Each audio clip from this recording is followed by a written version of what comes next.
Hello friends, रामनेट JRF channel में आपका स्वागत है। इस चैनल पर हम एनटीए नेट पेपर 1 की तैयारी करवाते हैं, वो भी एक सिस्टमेटिक तरीके से। अगर आप पेपर 1 की तैयारी कर रहे हैं, वो भी हिंदी मीडियम से, तो हमारे साथ ज़रूर जुड़ें।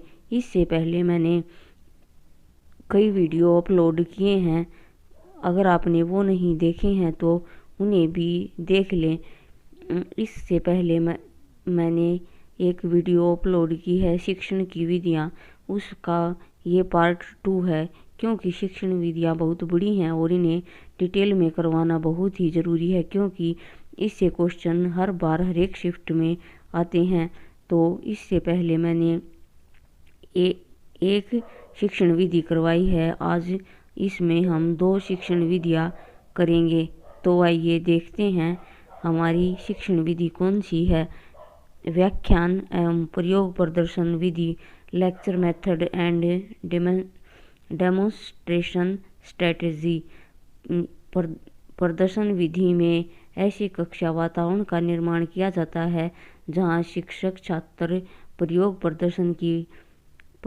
प्रदर्शन को प्रभावी ढंग से प्रयुक्त करता है, साथ ही शिक्षण व्याख्यान भी प्रस्तुत करता है। इस विधि के तहत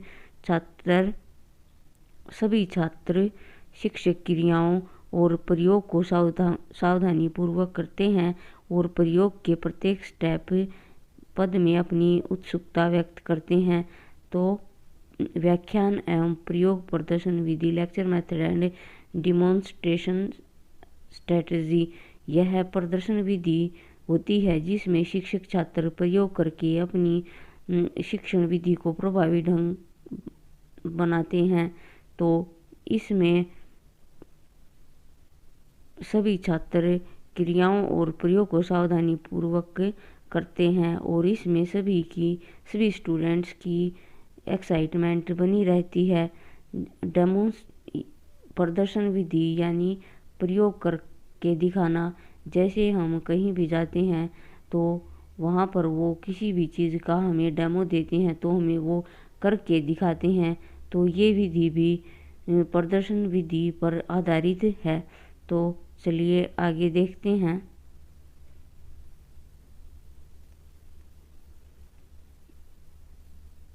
इसमें शिक्षक अपनी बात को स्पष्ट करने के लिए किसी क्रिया, प्रयोग और कौशल का सहारा लेता है।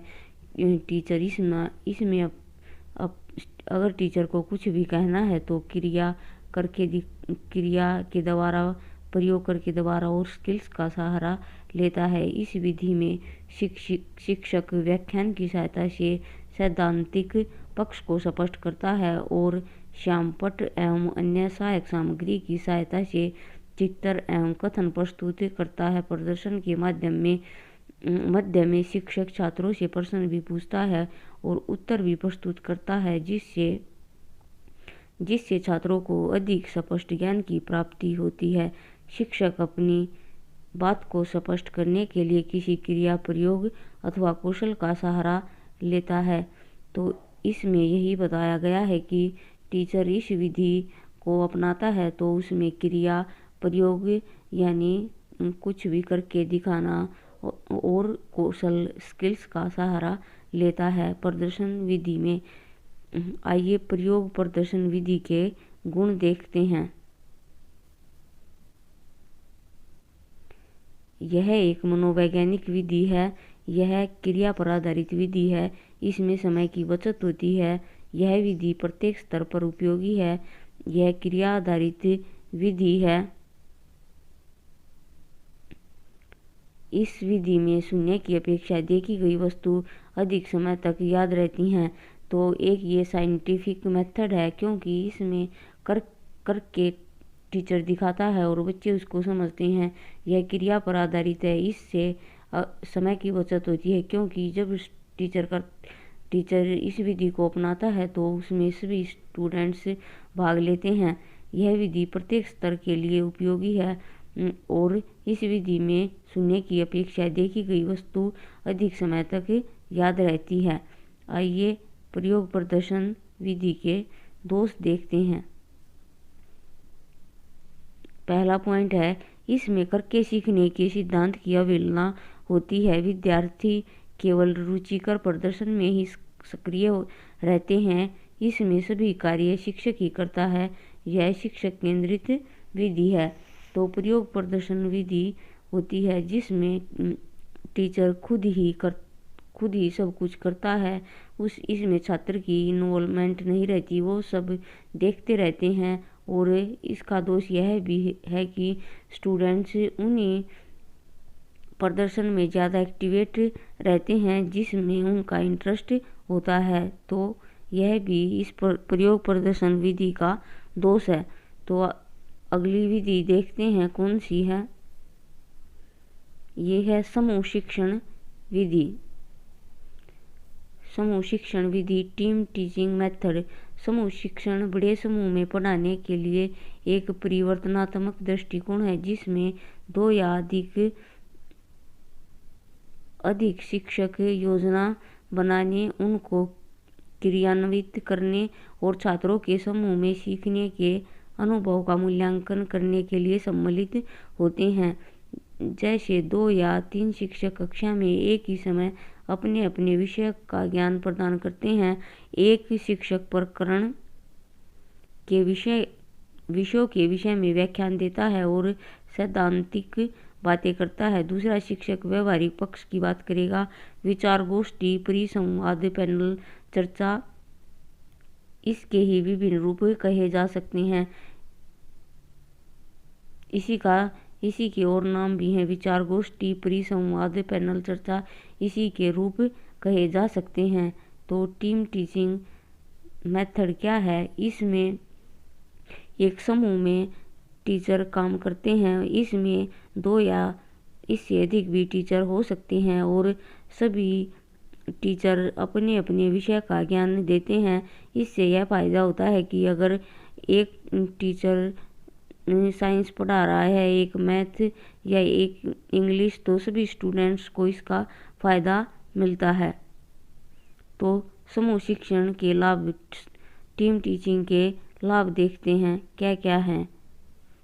पहला है, इसके द्वारा शिक्षण की गुणवत्ता में सुधार किया जा सकता है क्योंकि इसमें क्वालिफाइड टीचर हमें मिलते हैं तो हमारी शिक्षण की गुणवत्ता को सुधारा जा सकता है। इस विधि में छात्रों द्वारा सबसे अच्छे शंकाएं को साझा किया जा सकता है। जो अगला देखते हैं, इसमें कई शिक्षण तकनीकों और उपकरणों के अनुकूलतम उपयोग किया जाता है। तो शिक्षण समूह के लाभ हैं कि इसमें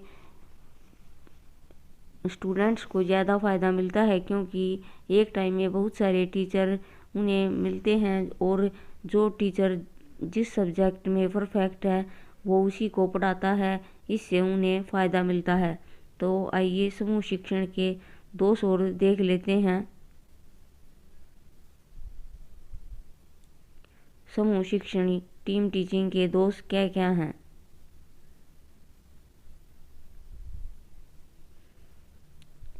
पहला, इसमें शिक्षण के लिए अधिक शिक्षकों की आवश्यकता होती है। इस विधि द्वारा दक्षतापूर्ण शिक्षकों को ढूंढना एक कठिन कार्य होता है। थर्ड है, यह विधि सब विषयों को पढ़ाने के लिए उपयुक्त नहीं है। फोर्थ है, इस विधि में समय निर्धारण और योजना बनाने के लिए ज़्यादा समय की आवश्यकता होती है।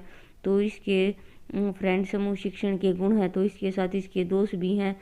तो दोष हैं, इसमें ज़्यादा शिक्षकों की ज़रूरत होती है क्योंकि एक टीचर से काम नहीं चलेगा, एक से ज़्यादा टीचर की ज़रूरत होगी। और जो क्वालिफाइड टीचर हैं उनको ढूंढना भी एक कठिन कार्य है। यह विधि सभी विषयों को पढ़ाने के लिए उपयुक्त नहीं है। इस विधि में समय निर्धारण और योजना बनाने के लिए भी ज़्यादा टाइम की ज़रूरत होती है। और इसका यह भी एक दोष यह भी है कि बहुत सारे टीचर इकट्ठे होंगे तो पढ़ाने में भी दिक्कत होगी। कई बार ऐसा होता है कि टीचर्स ज़्यादा इकट्ठे होते हैं तो उनमें लड़ाई झगड़ा होता रहता है। तो इस तरह से ये इस समूह शिक्षण के दोष भी हैं और इसके गुण भी हैं। तो आज हमने इस वीडियो में 2 शिक्षण विधियों को कवर किया। नेक्स्ट वीडियो में और शिक्षण विधियाँ कवर करेंगे। तो फ्रेंड्स आज के लिए इतना ही, मिलते हैं नेक्स्ट वीडियो में एक नए टॉपिक के साथ। अगर आपको यह वीडियो पसंद आए और इस चैनल पर और अधिक वीडियो देखने के लिए चैनल को लाइक और सब्सक्राइब करें और अपने फ्रेंड्स के साथ शेयर करें। तब तक के लिए खुश रहिए और अपने जीवन में आगे बढ़ते रहिए। Thank you.